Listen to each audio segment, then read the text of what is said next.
Hey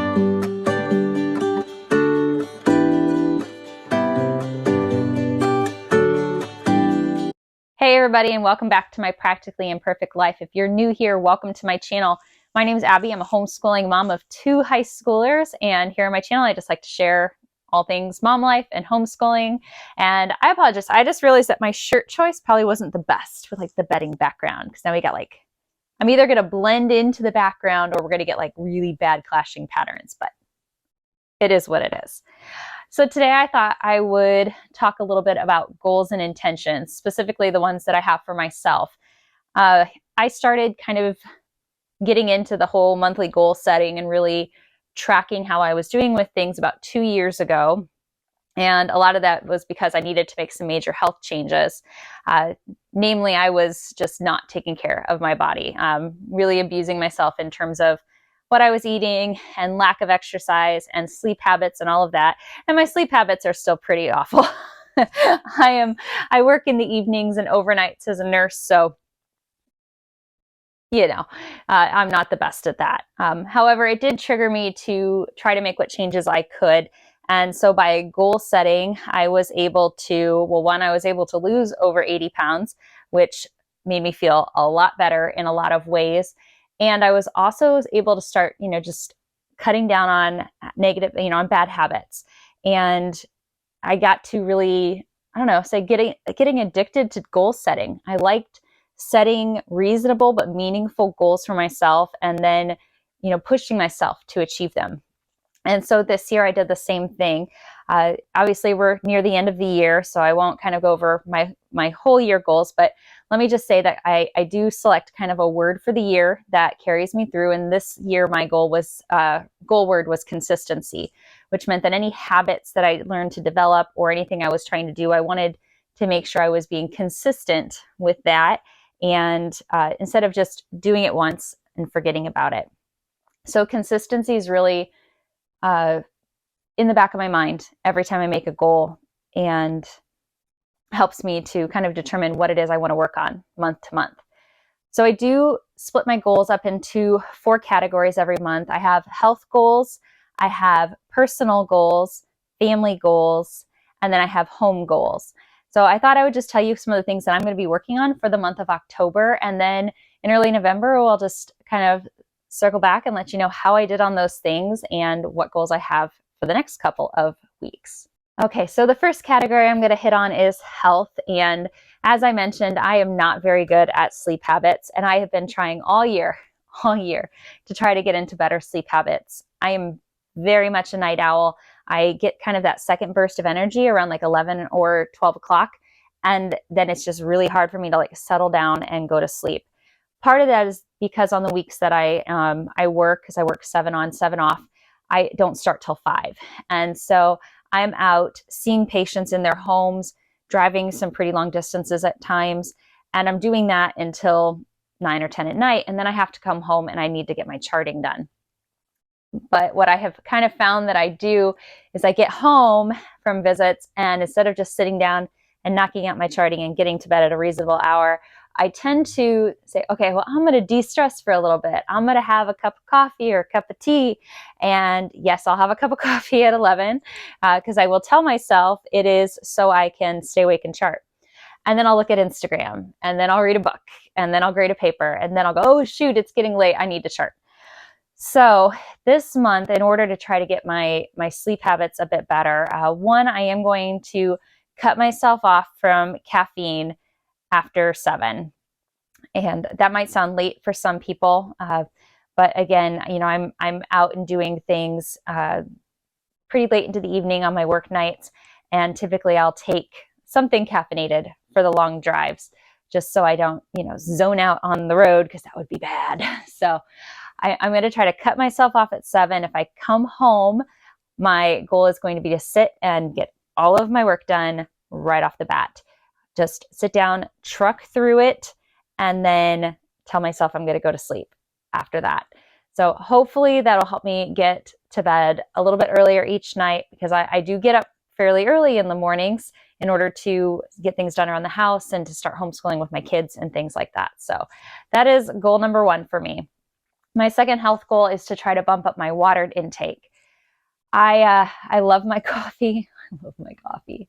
I'm definitely a 2 or 3 cup of coffee in the morning kind of person. And then one of my bad habits is that in the afternoon, I will make yet another cup of coffee. And then I might do like a diet beverage in between there. And I rarely drink water, or when I do, it's just nowhere near enough. So I am going to try to bump up my water intake for the month of October. And I'm going to kind of do it in a couple of ways. One, I am going to limit myself to 2 cups of coffee in the morning and then make myself switch to water. I did go ahead and I got myself like a nice tumbler. Somehow I feel like that's motivating to have something that you're looking at and you're like, this is measuring my water. I have to drink all of this. And I'm just going to kind of keep it with me through the day. The other thing is we recently got a Costco membership and they sell that liquid IV, which if you're not familiar with that, it's like a packet you put into your water. It flavors it and it's supposed to bump up the hydration 3 or 4 times. So it's like you're drinking a lot more water. So I thought that might be kind of a way to ease myself into drinking water more regularly. And then my third health goal is to be a bit more consistent with my cardio workouts. I do weight-based workouts 3 to 4 days a week, and I've been really good on being consistent with that, but I've not been good on cardio. I don't have a gym membership. We have no like major gym equipment here at home. I have free weights, but I don't have, like a treadmill or anything like that, or, like a Peloton or nothing like that. And I have no interest in adding a gym membership to our budget. It's tight enough as it is. So I'm going to try to find some other ways to get some good cardio. We do have a dog, and because we live on a farm, he's got an invisible fence, so he runs around the yard all day. But I would like to start taking him on some longer walks, kind of going out to, there's parks in our area that have some really nice trails, trying to get out there and doing some longer walks with him at least 2 days a week.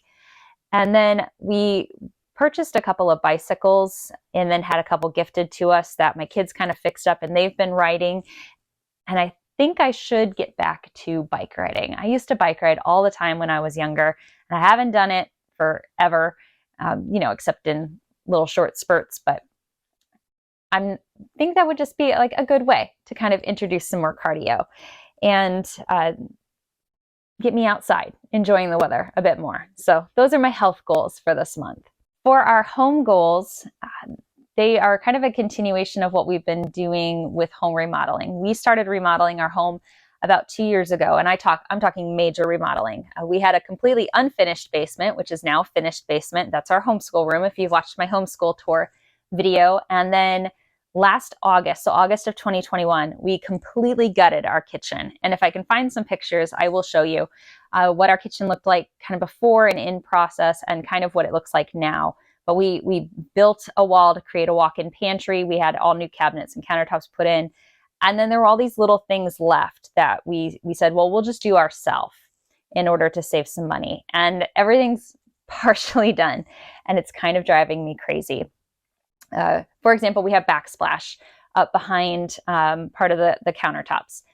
And it's almost done because we had like a tile cutter that would cut them vertically and they'd snap, and that worked fine. But we needed to make some like horizontal cuts to thin down some of the tile to finish it off. And that wasn't working. It was snapping all of the tiles wrong. And so I need to rent like a tile cutter, like a water table saw, and use that to cut and finish that. And it's been one of those things that I'm like, yep, this week we're going to do it. This week we're going to do it. This week we're going to do it. And we just haven't done it. And I want to get that done so it can be grouted and finished and just look neat and tidy and be done. The other thing that needs finished is putting up crown molding on 2 of the walls in the kitchen. We had to tear the crown molding off 2 walls in order for us to put up the walk-in pantry, and left the crown molding up on the other sides. But we never replaced that which we took down. And at this point, I think we might actually have to take all the rest of it down and replace it all at once so it matches. My husband had this idea that we were going to look for ones that were shaker style so they'd match the tops of our cabinets, but we have not been able to find that anywhere. And so I think we just need to bite the bullet and get something that's fairly simple and looks good and just pop it up there and be done with it. And then we have a barn door that needs to be stained and hung up into the pantry, because right now it's just a hole going into the pantry. So that is kind of my home goal for this month, is to button up all of those kitchen projects, the tiling, the barn door, and the crown molding. Each one in and of itself is not a huge project, but it is just committing, a day or two in a row to getting those things done. And I really, really want them finished this month because we host a big family Thanksgiving in November. We host a couple actual late October fall gatherings here at our home. We host Christmas parties. And I'd just like the home to look finished at that point. I mean, last year everyone was really understanding because we had gone from no kitchen to a new kitchen. We had completely tore out all of our carpets and put in vinyl plank flooring. We had painted walls. We had finished rooms, and everyone kind of understands, like, when you're in the midst of that things are going to be chaotic. But it's been a year now, and it needs to be done. So that is my home goal, is to make sure that my kitchen is buttoned up and finished. So my personal goals usually will include things that are based on finances or personal growth or other personal habits. So I looked at kind of where my spending had been the last couple of months. And again, I work evenings and I'm out driving a lot in the evenings. So I'm not often home at dinner time on the weeks that I'm working. I'm usually gone, from 5 until 8. And I got into the bad habit of stopping and picking up things to eat. I tried to make good choices, get a salad where I could, or stopping at like a bowl of soup at Panera and things like that. But those little bits of expenses really add up. And it was starting to bug me because we used to have the same problem with Starbucks coffee. I used to spend so much money on Starbucks coffee. And then last year I got an espresso maker for Christmas from my husband. Best gift ever. Husbands, take note. Espresso makers are a great Christmas gift. And I stopped getting Starbucks coffee, except for like on a few rare occasions, because I could make it all at home. Well, what's my excuse for eating out at, fast food and takeout places all the time? I have food at home. I need to eat it or pack it or get things ready.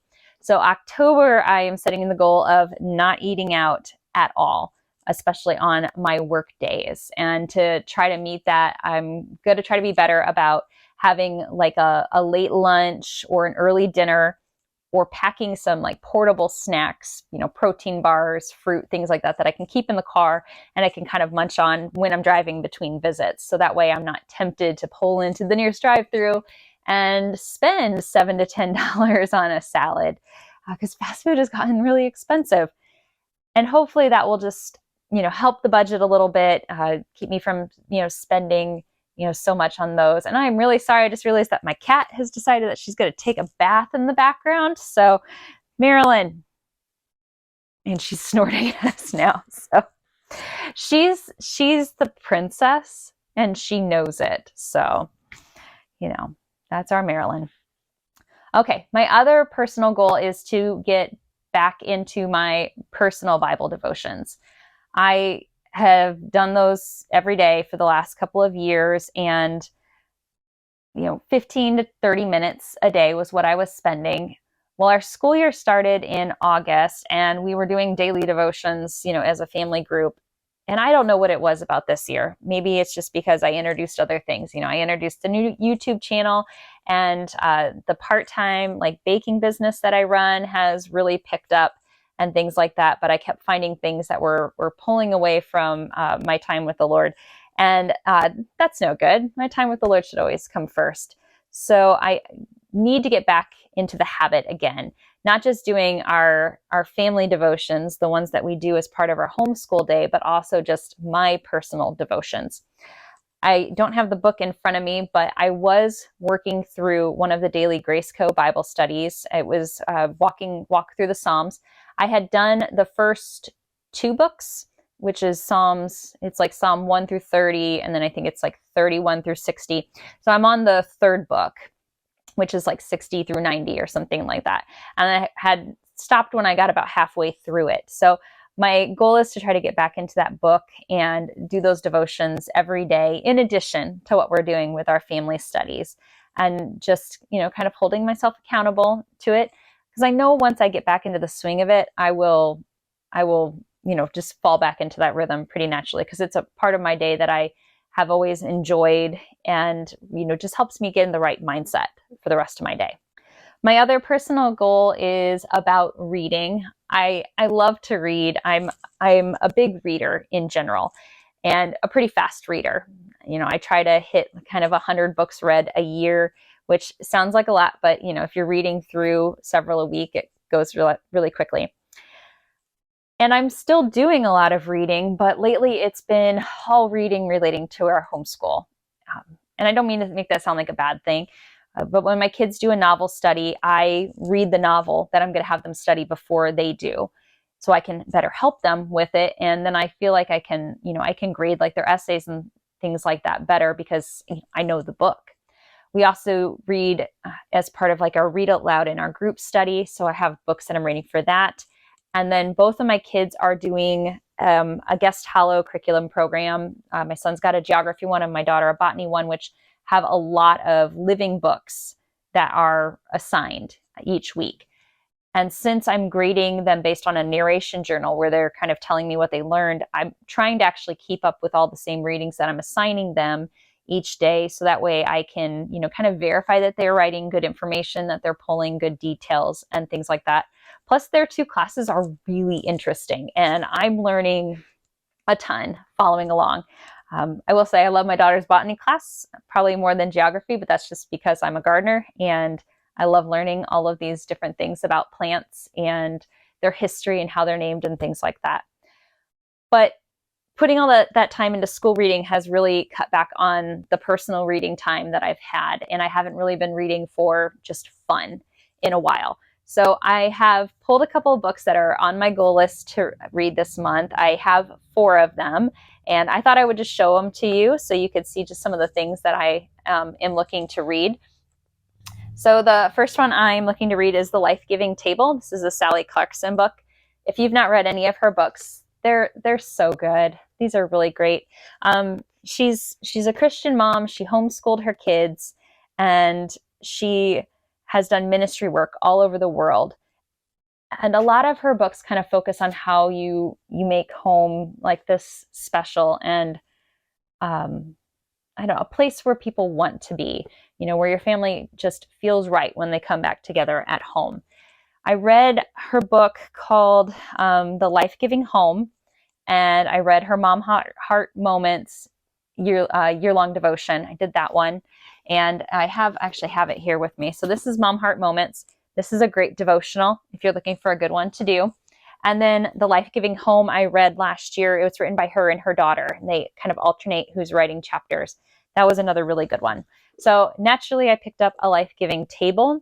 And it says, when Sally Clarkson sets a table in her home, it's more than just a place and a time to eat and run. It's an opportunity to gather as family and friends, to connect and commune, to open children's heart to lively discussions that will feed their faith, and to enjoy the beauty and bounty of God's creation. So I love that idea. We only have a precious few years left with both of my kids at home, and I'd really like to try to make our times around the table something special these last couple of years. So I'm hoping to read this one. The next one is called A Radical Action of Free Magic. This is a sequel, the sequel to the book Declaration of the Rights of Magicians, which I read back in February. And oh my gosh, I was so hooked. It's kind of like world history meets Harry Potter, if that makes sense. So it is, the first book was set in the years leading up to the French Revolution, like the time when, like before the Bastille fell and things like that. And it introduces us to characters in France and also to characters in England. And all of the people it talks about are real people from history. And the events are real events that happened. But they work it under the assumption that magic is real and people have different types of magical gifts. But for the longest time, only the people who were aristocrats or in the nobility were allowed to freely use magic. And everyone else had to wear these inhibitor bands that kept them from using their magic or alerted the police when they used magic, and then they were arrested. And so kind of the thoughts that led to, a lot of this push for independence in different countries, because we had like the US becoming an independent nation and then France in the French Revolution. They kind of incorporate this whole idea of that people wanted to be free to practice the magic that they were gifted with. And so the first book took us through kind of the first part of the French Revolution.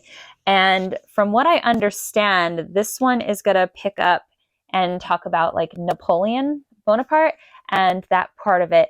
So I'm just really excited to read it. The first one was so good. It was just so clever how it was written, and I couldn't recommend it enough. It's probably going to be like my top book of the year. So when I saw that there was a sequel, I kind of freaked out, did a little girl shriek in the bookstore, and bought it.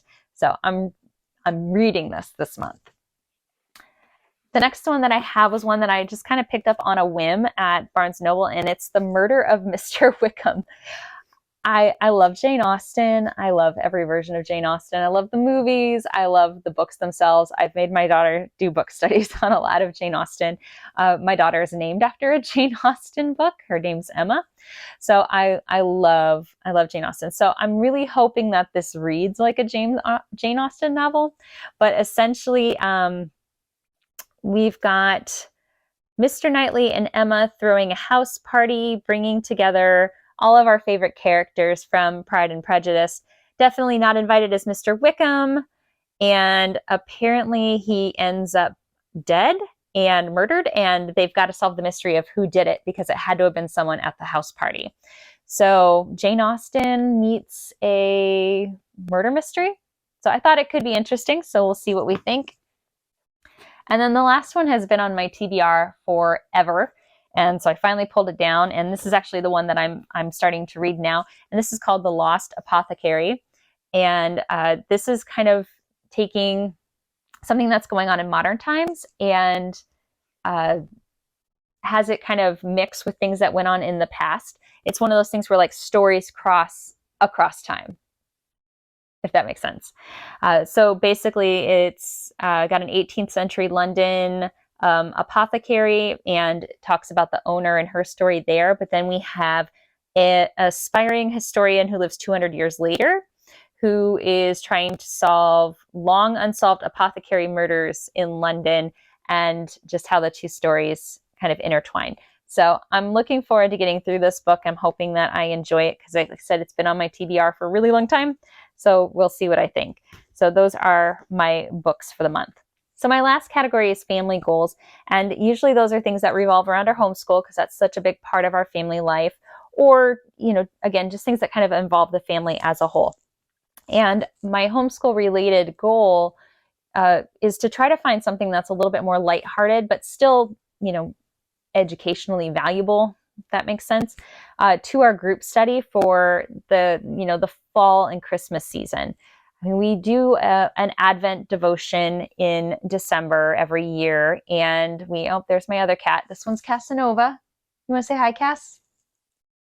He's the sweetest cat you will ever meet. He would just lay in your arms like a rag doll forever. But he's also, if you give him a little bit of attention, he won't leave you alone. Like, he's going to bug me now the whole rest of the day. But he's a good kitty. Aren't you? Aren't you? He's just purring like a freak. Okay. Anyways, back to it. So I just did a video about our kind of morning basket or group subject time, and how, as the kids have gotten older, we've kind of cut out a lot of the, more, lighthearted things from there. We've focused on, high school courses that we're working on, Bible study and Bible history, foreign language and art history and things like that. And they're all good things to learn, but they can get to be kind of heavy subjects. And I thought it would be fun to just have something light to work into there. It doesn't have to be anything extensive, maybe something that we're doing for 10 or 15 minutes each day, but that kind of fits with the season, because, fall is so much fun, and Christmas is our jam here. That's our favorite time of year.